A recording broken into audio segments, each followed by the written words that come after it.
రేవంత్ రెడ్డి గారు ముఖ్యమంత్రి గారు నాకు మంత్రులు ఇంటలేరు, ఏ మంత్రి నేను చెప్పిన మాట ఇంటలేరు, ప్రాణాన్ని కూడా పణంగా పెట్టి ఇలా తెలంగాణ తెచ్చుకున్నాం, ఆగమైపోతుంది, అమ్ముకునే పరిస్థితి వచ్చింది. కోరుకొని తెచ్చుకున్న తెలంగాణ ఈరోజు ఆగమైపోతూ ఉంది.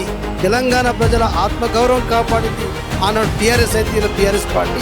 తెలంగాణ రాష్ట్రం ఏర్పడటానికి అది టీఆర్ఎస్ పార్టీ కారణం.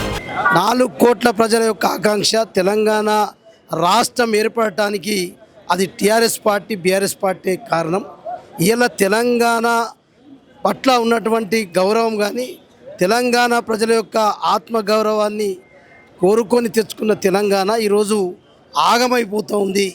గతంలో కూడా కాంగ్రెస్ పార్టీకి అనేక చరిత్ర, ఆనాడు జవహర్లాల్ నెహ్రూ గారి నుంచి చూసినా తెలంగాణకు ఏ రకమైనటువంటి అన్యాయం జరిగిందో తెలంగాణ ప్రాంతానికి ఎప్పటికీ కాంగ్రెస్ పార్టీ ఈ తెలంగాణ కావద్దని తెలంగాణకు ద్రోహం చేసిన party.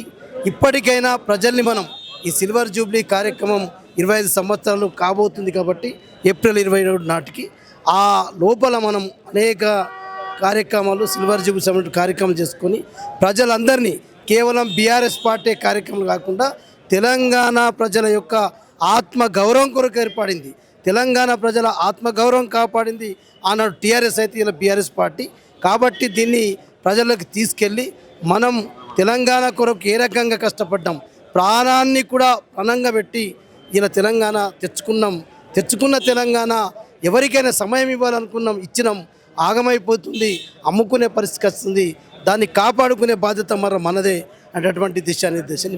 Sir, CM Revanth Reddy గారు కొంతమంది ఐఏఎస్ ఐపీఎస్ల మీద చేసినటువంటి వ్యాఖ్యలను ఏ విధంగా కేసీఆర్ గారు, సీఎం రేవంత్ రెడ్డి గారు కానీ ఏ ముఖ్యమంత్రి అయినా చెప్పే మాటలు, ఒక ముఖ్యమంత్రి గారు నాకు మంత్రులు ఇంటలేరు, ఏ మంత్రి నేను చెప్పిన మాట ఇంటలేరు, ఐఏఎస్ అధికారు, మరి ఒక ముఖ్యమంత్రిగా ఉండి ఆయన వినకపోతే వినిపించుకునేటటువంటి ఇది ఆలోచన ఉండాలి తప్ప దాని గురించి బయట కామెంట్ చేయడం అనేది అది తెలంగాణ ప్రజల యొక్క అంటే ఆయనకు అవమానం కాదు, తెలంగాణ ప్రజలకు అవమానం జరుగుతుందని చెప్పి ఆ రకంగా భావిస్తున్నారు. అదే కంటిన్యూస్గా ఒక సమయం ఇవ్వాలని ఉన్నాం తప్ప మనం ఎందుకు దూరం ఉన్నాం? ప్రజలు చూడాలా, ప్రజలకు కూడా అర్థం కావాలా, అర్థమైంది. ఇప్పుడు ప్రజలే రావాలి, కేసీఆర్ గారు ఉంటేనే ఇప్పటికని తెలంగాణ రాష్ట్రాన్ని ఇప్పటిదాకన్నా అరికట్టే అవకాశం ఉందన్న ఉద్దేశంతో ఇలా వారు చెప్పారు. నిత్యం కార్యక్రమాలు సాగుతాయి. ప్రజల కొరకు, తెలంగాణ రాష్ట్రం కొరకు ఎప్పుడూ బీఆర్ఎస్ పార్టీ ముందుంటుందని చెప్పి మా కార్యాచరణ గురించి ఇంకా వారం 10 రోజుల్లో మళ్ళీ మీటింగ్ ఏర్పాటు చేస్తారు. ముఖ్య నాయకులతో కూర్చొని కార్యాచరణ ప్రకటిస్తారు.